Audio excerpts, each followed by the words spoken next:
So question 8, I need to do some trig for part A, show that proof, and then go ahead and use that to integrate.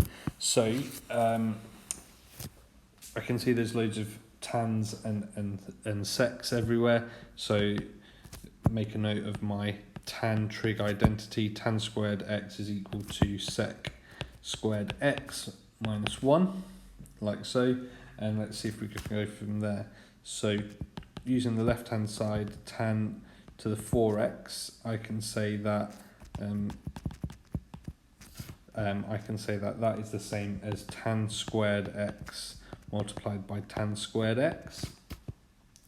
Now I can swap one of those tans for this, so my identity, so sec squared x minus 1 lots of tan squared x.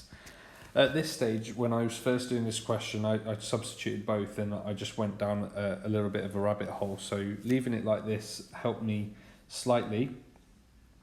I can then expand this bracket. This gives me sec squared x tan squared x minus a tan squared x.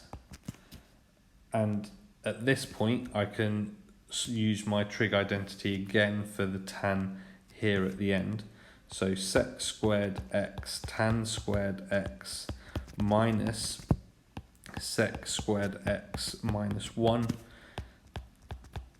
Expanding that minus bracket gives me minus sec squared x plus 1, which is exactly the same as the right hand side, just written in a slightly different order.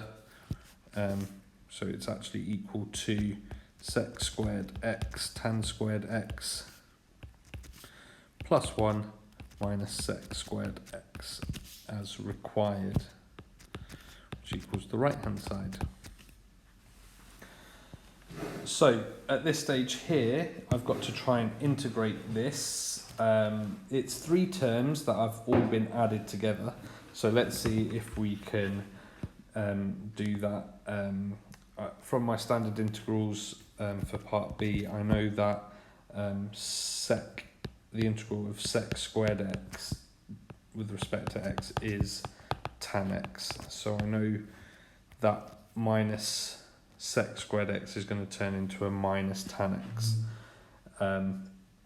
there. I know how to integrate the 1, so that's pretty straightforward. What about integrating the sec squared tan squared x?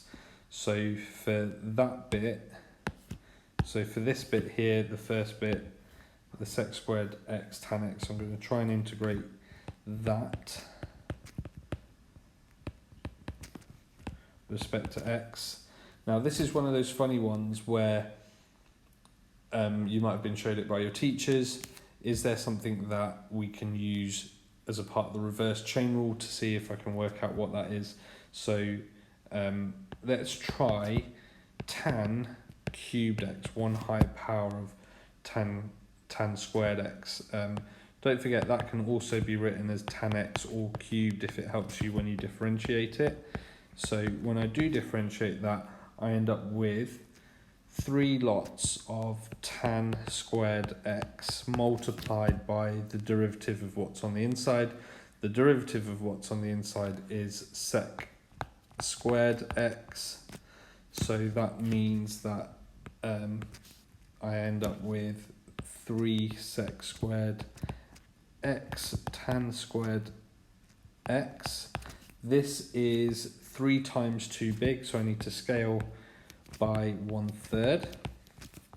So that means the integral of this here is going to be equal to 1/3 of tan cubed x plus c.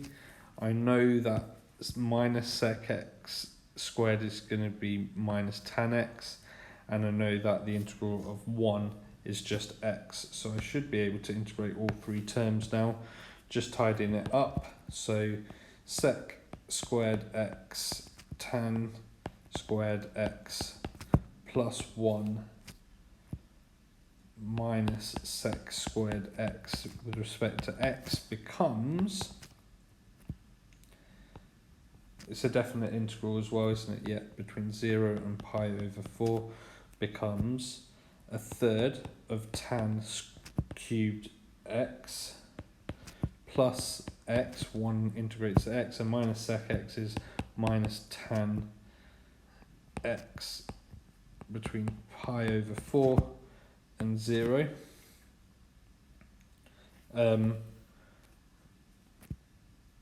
So a third of tan cubed pi over 4 plus pi over 4 minus tan pi over 4. Take away